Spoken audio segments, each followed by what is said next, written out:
Hi everyone, this video will be on the functions of Parliament in theory and practice and covering the Decline of Parliament thesis. So let's get to the blackboard.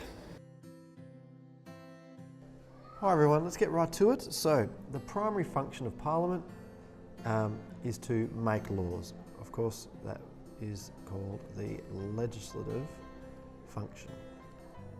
And so how is that supposed to operate in theory according to our Constitution and our other Westminster requirements? So laws are supposed to only be laws if they meet two primary criteria. Firstly, they have to be popular, okay? And that is reflected in our Constitution with the requirement that a bill must pass the House of Representatives. Okay, it must be popular across the country. And it must also be in the national interest. Okay, so it must have national appeal as well. Nationally appealing, let's say. And that's reflected in the requirement that a bill must pass the Senate. Okay. The second criteria is that we expect that all laws that get passed through the Parliament and become law, that they are subject to effective scrutiny. Okay, that they are thought about, discussed, checked for any mistakes and any potential pitfalls that might arise into the future. And basically our Westminster operation of Parliament covers this with sort of things like debates over the bills, so the consideration and detail stage in particular of the steps to pass a law, and also the work committees do to investigate particular pieces of legislation and then report back to Parliament. So that's the scrutiny covered. Also the fact that it's two houses as well, and the process is repeated twice over with two sets of different people. Thirdly, a somewhat corollary point, we have that bills must receive a diversity of input. Okay. Now, so we don't expect laws to make everybody happy, but we want at least there to be different ideas thrown about, different suggestions, different amendments, and different viewpoints involved in the formulation of the bill. So how is this ensured in theory? Well, again, the legislative process does allow for an amendments to be suggested, and of course voted for or against. And of course, we also we've tried to set up a Senate, in particular, which is not controlled by the governing party, and therefore will require some consultation and negotiation in order to pass the bill. So a classic example here is the GST, where the Democrats agreed to pass it as long as there were some amendments made and some GST exemptions put on fresh food and so on. So that's a good example of that. And finally, that Parliament, in terms of the laws that they make, is a marketplace of ideas. Okay?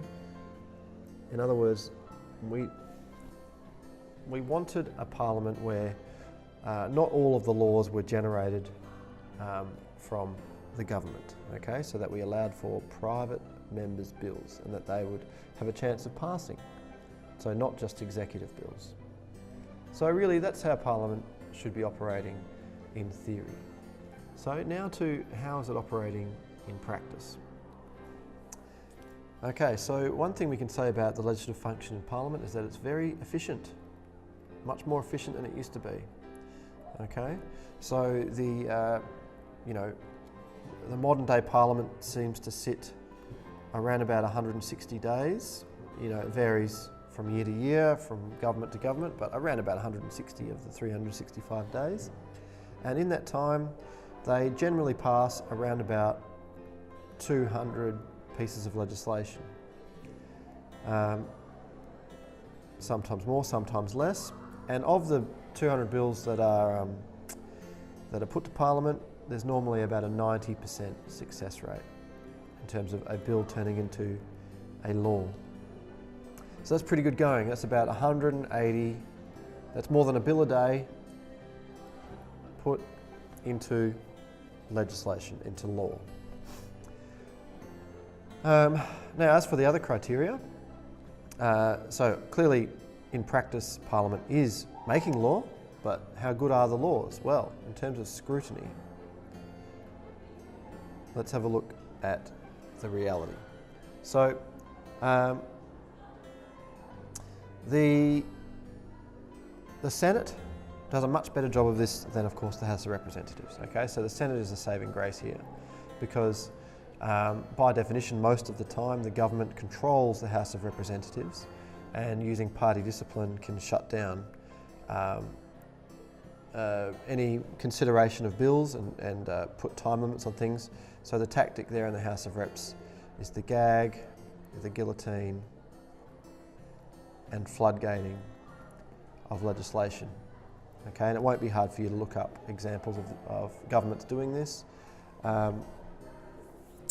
such as the ABCC Bill of 2013, the Migration Amendment Act of 2015, and so on. So, yeah, just look those up. But that's a real issue in terms of limiting the scrutiny that the House of Reps can put on bills. But when it gets to the Senate's not controlled generally by the government, and so they can take their time and scrutinise things a little bit more closely, most of the time. There's also a Scrutiny of Bills committee, a committee devoted to this kind of work, which can report back to the Senate, which gives their opinions on the bill and suggestion maybe for amendments to make, or make their recommendation of whether the bill should pass or not. And so that's quite a useful committee to assist the senators who might be too busy to read the bill in great detail and still wants to know what to say. So that is the legislative function in theory and practice. Moving on now to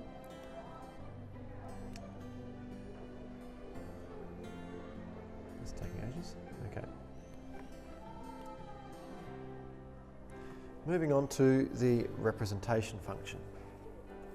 All right,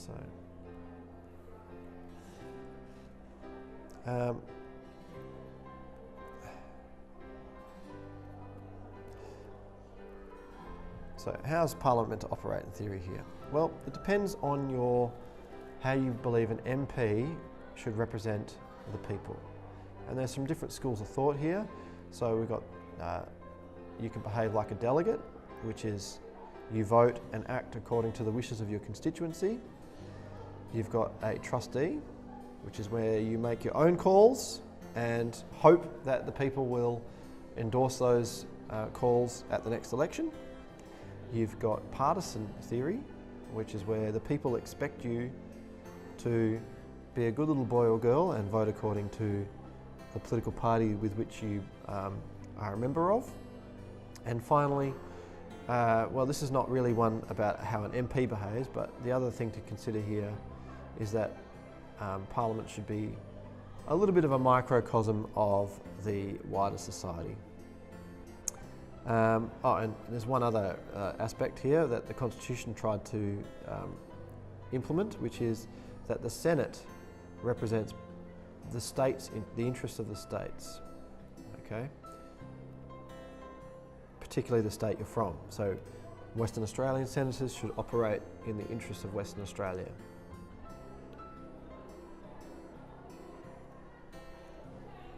Okay, so represent Australian community, what party wants, trustee, what you think, and what constituency wants. All right, now I'm up to speed. Okay, so that's the theory. On to how it's operating in practice. So in practice, this is probably where you're going to get the widest variety of things to talk about, particularly with the Decline of Parliament thesis. But so in reality, partisan theory dominates. Okay, most MPs belong to parties with strict party discipline, meaning there will be disciplinary action taken if you don't vote with your party as a block, and that's block without the K. All right. Now, the Labor Party is very strict on this. If you do cross the floor against your own against the Labor Party, that's normally, well, by member of the Labor Party. You are no longer a member of the party. They cannot kick you out of the Parliament, although that, of course, if you no longer have the endorsement of that party, often getting re-elected is really difficult because you have to fund your own campaign instead of getting the Labor Party help and all the advertising that goes with it. So, if you're a member of a major party and some minor parties, party discipline is in play. For the independents, trustee seems to be the way to go. Of course, it's far more practical. You don't have to be canvassing your constituency all the time on every vote. So an example of that would be Rob Oakeshott and Tony Windsor, okay, who in 2010 had to make a decision of who they were going to support to form a minority government, whether they're going to support Abbott and the coalition or Gillard and the ALP. And they went with the ALP, to the surprise of many, because they represented both of them represented rural electorates that are historically conservative.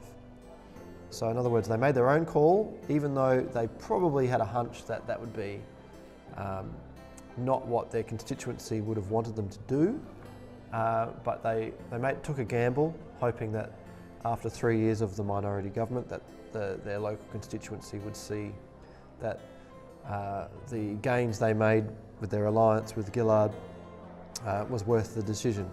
That proved not to be the case because both of them quit politics before a likely electoral wipeout in 2013. Just to backtrack on partisan representation, just to give you an idea of just how powerful party discipline is. So we had in 1987 was the last instance of a Labor member crossing the floor, where they quit the ALP. This is not a federal example, it's from New South Wales, and the guy's name was Peterson. All right, so that's a very old example and shows you just how long ago, how rare crossing the floor is.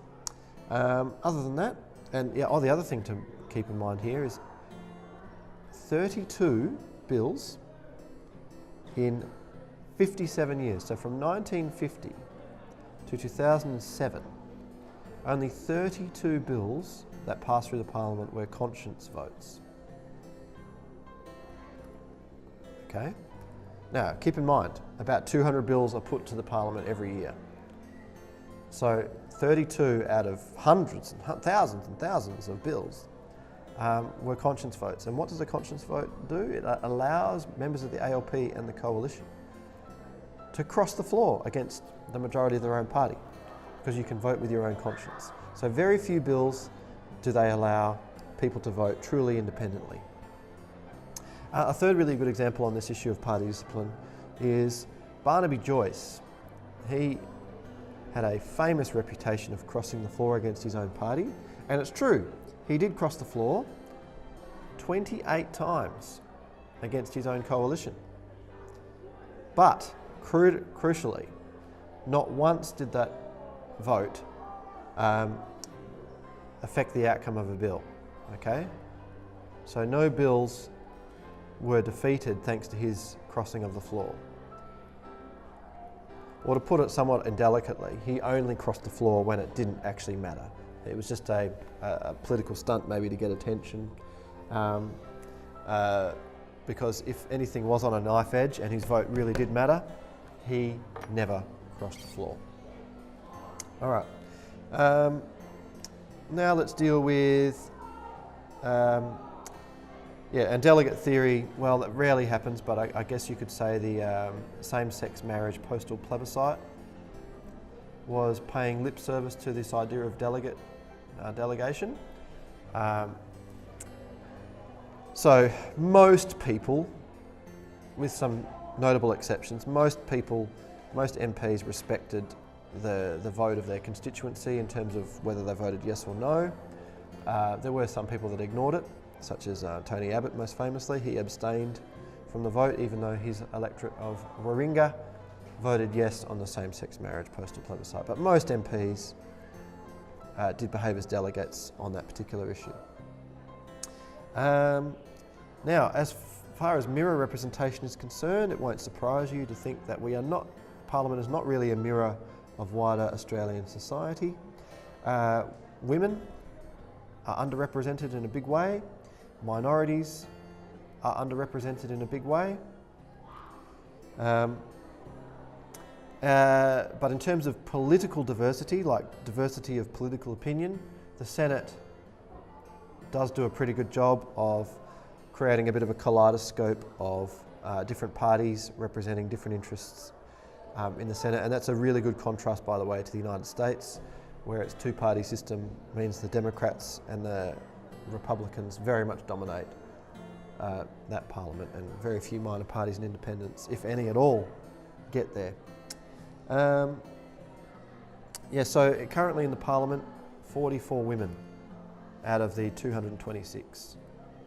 Okay, so that's a pretty damning statistic when you'd expect it to be about 110 if it was going to be roughly 50-50, as you would expect. Okay, onto the Senate-only idea, that the Senate looks after the interests of the states. This doesn't really happen anymore because parties are disciplined once again. So, in other words, a Labor member from WA is going to vote with their party, even if that decision might not be in the best interests of Western Australia. So yeah, partisan voting has usurped the idea of voting in the interest of your state. There's a really good example of this. Pauline Hanson, in the lead up to the WA election, got on the radio and said that she was okay with the idea of WA getting more GST money, even if it meant that her own state of Queensland would lose money in that deal. Okay, and this caused quite a stir in Queensland, saying, you're a Queensland senator, you're supposed to be advocating a part of Queensland. But of course, for her, it's Pauline Hanson One Nation Party first and the state of Queensland second. And she was trying to get West Australian One Nation members elected in that WA election. So that shows you where their loyalties really lie. And the final issue I'll mention here is MPs quitting their party very soon after getting elected as a member of that party. And this would be offending the idea of partisan representation. So Cory Bernardi, for instance, gets elected to the Senate as a representative of South Australia as a member of the Liberal Party, but then he quits and becomes the founding member of the Australian Conservatives. Okay? And he can spend the remainder of his term, 6 years by the way, as a member of this minor party, even though he was elected on the assumption that he would be representing the Liberal Party. So that's a final issue there, and we will leave it there for the moment. Okay, on to the responsibility function. Okay, which is another fancy way of saying accountability. Okay, so a key element of Westminster parliamentary democracy is that Parliament holds the government to account. So how does it do this in theory? Number one is the requirement that the government needs confidence of the House of Reps. Okay, this is otherwise known as collective ministerial responsibility. How does this work in practice? Well, like everything else in the House of Reps, the chamber makes decisions via a vote. So if it puts forward a vote of no confidence against the government, and that vote is successful, then by convention the government has to resign. go to the Governor-General and resign their commissions. You don't have to have an official vote of no confidence. It can be implied, like a key plank of a government's policy gets rejected in the House of Representatives, or even the budget, getting rejected in the House of Representatives. That could be taken as a vote of no confidence and the government will resign. Now, instead of the sledgehammer, you can use the scalpel, which means you can censure individual ministers with a censure motion. And again, if you lose a censure motion... Yes, mate? Is there any strawberry? I don't know, have a look. Next, of course, we have the concept of question time, which is very foreign to the United States.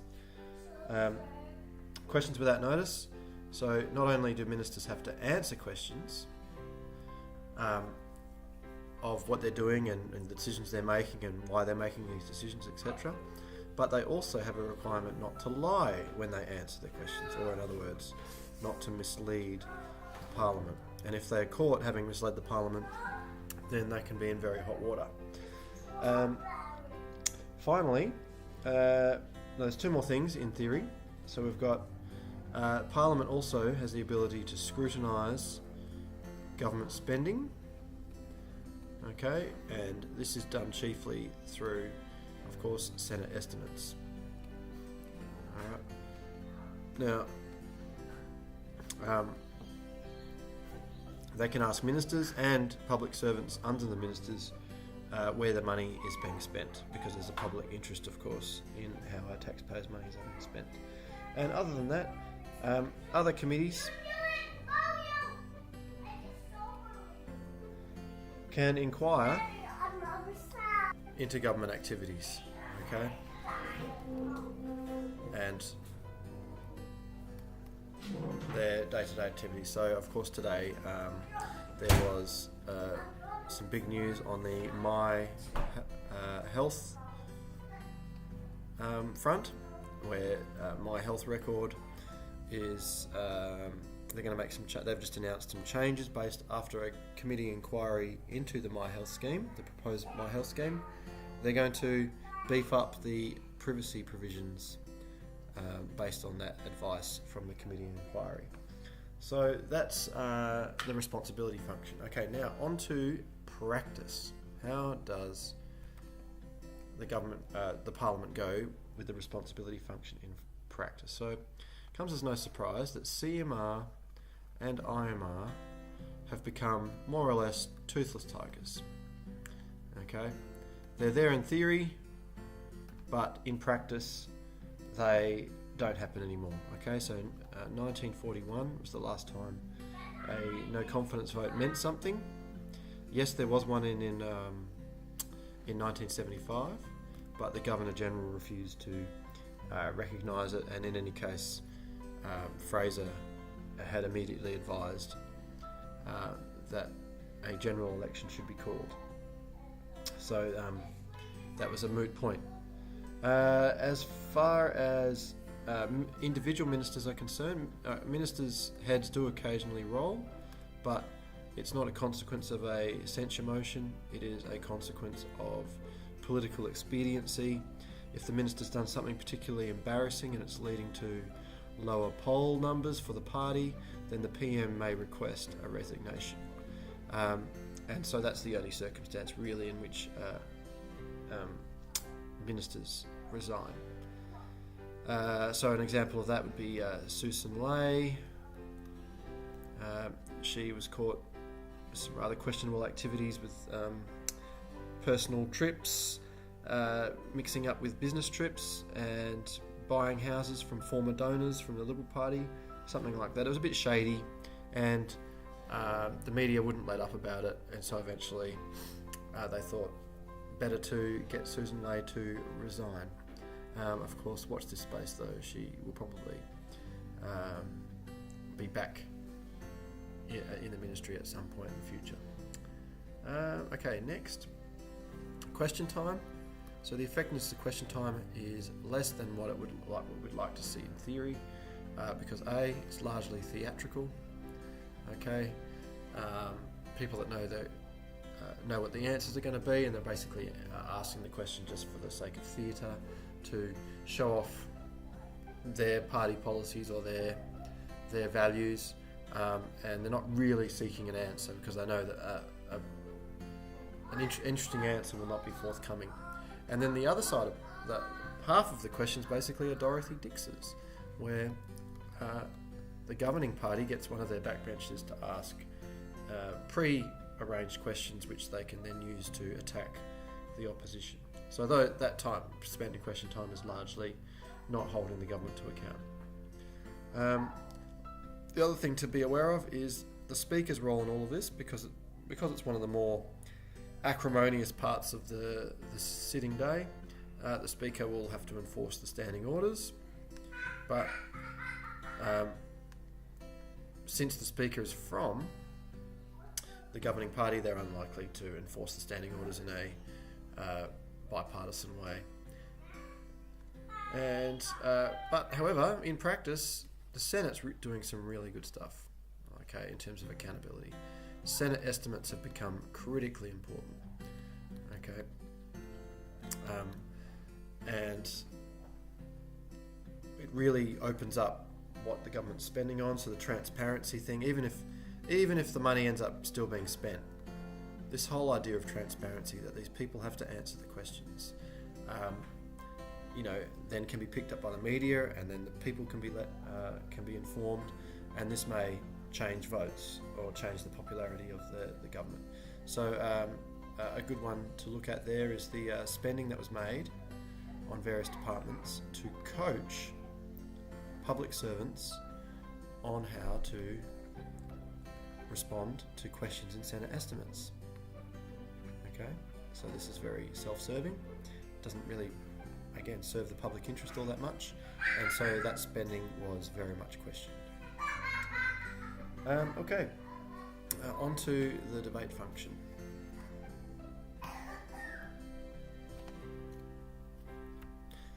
So, theory and practice. Nearly there.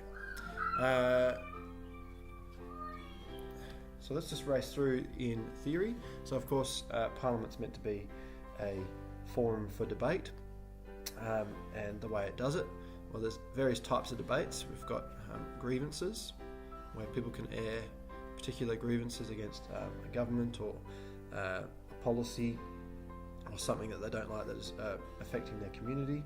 You've got urgency motions. So this is more done for sort of emergency type things, and debate can be quite interesting in those sessions, depending on the urgent matter. Then we've got matters of public importance, MPIs. There's always time for that. Probably around about 2 hours a week devoted to MPIs, about half an hour a day on average. 4, we got private members' business, not to be confused with private members' bills, but private members' business is 2 hours per week on a Monday morning. Okay, and finally we have the adjournment debates, which happen obviously, as the name implies, at the end of the day. It's about 30 minutes every sitting day at the end. And finally, the other thing we have to mention here is the facility that enables these debates to be free and unrestrained is the concept of parliamentary privilege, which is legal immunity for any statements that you make on the chamber floor. Okay, so that is the theory. Now, how's it working in practice? Well, one issue is that the government sets the agenda. Okay, so if they don't want to have debates, they can seriously limit the debating time, or even get rid of it altogether. For instance, MPIs, they're lumped in together with ministerial statements. So there's an hour set for ministerial statements and MPIs. So if the government decides we need to spend all of that time on ministerial statements, then there's no time left for MPIs. as one example. In terms of debates over legislation, of course, let's not forget the gag and the guillotine. Limit the degree to which you can debate or how much time you can spend on the debate. Within committees, however, debates go on inside committees. It's not just debating on the parliamentary floor, and a lot of those debates can be quite constructive, and a lot of bipartisanship can occur, and some more consensus stuff. Within those committee debates. Fourthly, in a similar vein, Senate debates can be a lot more robust because the debates can't be shut down by the governing majority. And a good example of that was the Senate voting reforms. The Greens were going to support the legislation, but they refused to allow a guillotine on the debate. So the debate went for it was like a mammoth session that went deep into the night, and even Nick Xenophon famously, I think, brought his pyjamas as a stunt. He was kicked out of the chamber and told to go and get changed, but he came to the chamber originally in pyjamas, sort of as a way of demonstrating how long he knew the session would be. Finally, probably a top answer on this topic would probably acknowledge that now that we have a partisan system, and once the decision's made, debate tends to be very simple on the parliamentary floor. Like Labor's all one way and the Liberals are all the other way. But don't forget that debates happen within party rooms. Okay, so the ALP call it their caucus, so their caucus meetings, and the Liberal Party call it the party room. But within those, I'm sure the debates are very robust. So Pat Dodson, in a lecture he gave last year, said that he might be silent on the Senate floor with some of these things, but he is a huge advocate of Indigenous issues, advancing Indigenous issues within the party and convincing the ALP to adopt more favourable policies for Indigenous people. But of course he respects the party discipline on the party room floor. So if he loses the debate within caucus, he'll keep his mouth shut in public. But always remember that a lot of these politicians are very vociferously fighting for what they truly believe in these party room meetings. So debate can be quite genuine outside of Parliament, if you like. My point is that in theory, maybe the debates aren't happening as much in Parliament, but in practice, the debates are still occurring, and they've just shifted as to the location of those debates. Sort of one last thing is attendance, especially for adjournment debates. A lot of politicians tend to sort of, if it's an adjournment debate, they'll just leave and they'll go and have dinner. And so a lot of these debates are happening in very, very empty rooms. And so the meaningfulness of that debate is called into question. So moving on to the decline of Parliament thesis, which is a very likely essay topic. So let's deal with that one. So I'll just do a quick rundown of the arguments for and against the decline of Parliament thesis. So the thesis is, of course, that Parliament is no longer performing as intended, and you can use the theoretical functions of Parliament as your framework for what we mean by as intended. So to argue in favour of that proposition, that Parliament is no longer performing as intended, you can make the following points. So the first one is we have evolved into a two-party system, which didn't really exist in the turn of the last century. And of course, you could not go through an essay without mentioning the concept of party discipline and what effects this had. So it's the two parties and those parties being disciplined that have resulted in particular the House of Representatives perhaps losing its lustre with its legislative function, its representation function, and its responsibility function, and the debate function. It affects all of it. So, in recent decades, Cabinet has dominated more and more proceedings in the lower house and setting the agenda, all right, and being more brutal, setting gags and guillotines and so forth, and floodgating legislation. Of course, as you know, the number of bills being passed has grown over time to about 180 a year, and so that's a lot of legislation for a independent or a minor party to read and digest and deal with. So effectively, it's one constant floodgate. Next, you can have the lack of respect for Westminster conventions. Okay, so things like no longer respecting the idea that you're responsible for your public servants, the behaviour. So if your department is failing, ministers are less and less willing to fall on their sword and take responsibility for failings of their department. Secondly, like I told you, IMR no longer really exists, and it's only if it's politically expedient will someone be asked to resign. And misleading Parliament, we had an interesting one recently with Peter Dutton, arguably misleading Parliament over the au pair scandal, when Adam Bant asked a very specific question over whether any of the au pairs he granted visas to, did he have a personal connection with, and it turned out for at least a couple of them he did have friends, he was helping out friends. So has anything happened to Peter Dutton as a result of this? The answer is a big fat no. So is this Westminster Convention being respected? As mentioned earlier, we've got how question time's effectiveness has been dulled. I won't go over that again, but that's certainly a paragraph you could write on. You could talk about this issue of gentlemen's agreements affecting scrutiny. Okay, this is the idea. Now, again, it's part and parcel of the two-party system, but a gentleman's agreement is basically the opposition allowing the government to get away with something because they know that even though currently they're the opposition, that one day they'll be the government, and they would like their back scratched once the shoe is on the other foot. And a last point you can make is whether the Speaker is compromised.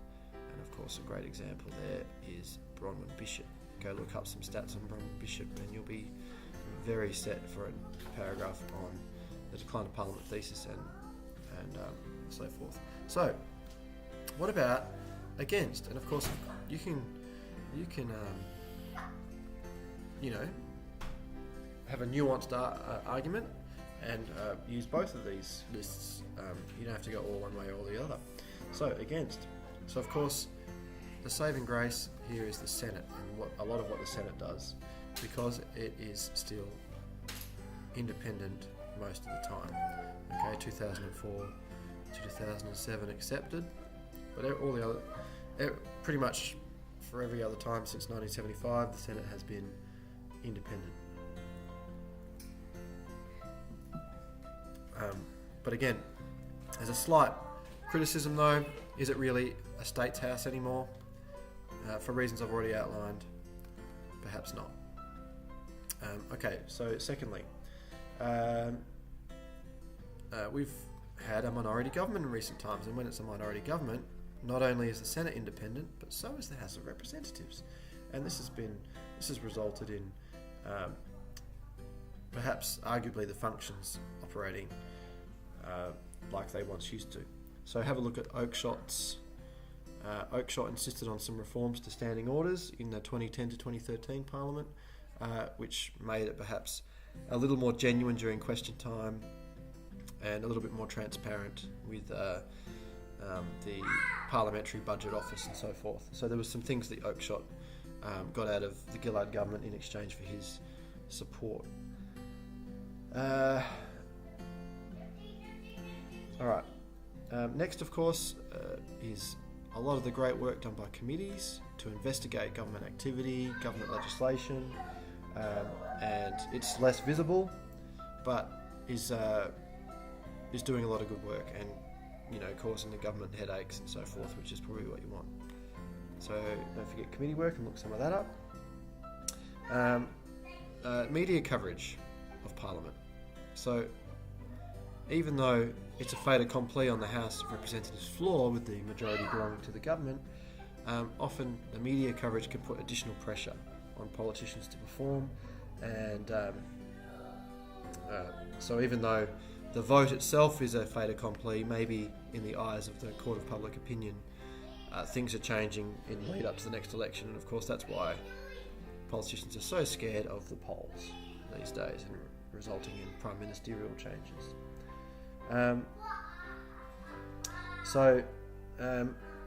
This idea that you can just run roughshod over Parliament, this idea that we basically have presidential prime minister. Oh, that's great, mate. I'm talking. Okay? Love you. I'm nearly finished, okay? You can have the yogurt, fine. I can open it for you.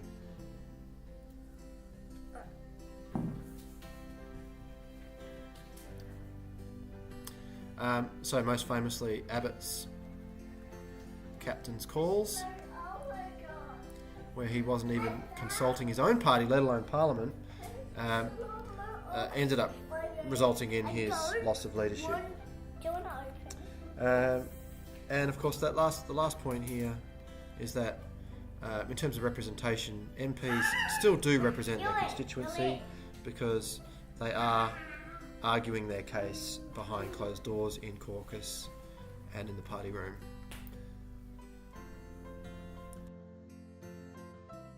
Okay guys, that concludes the video on the functions of Parliament in theory and practice and the decline of Parliament thesis.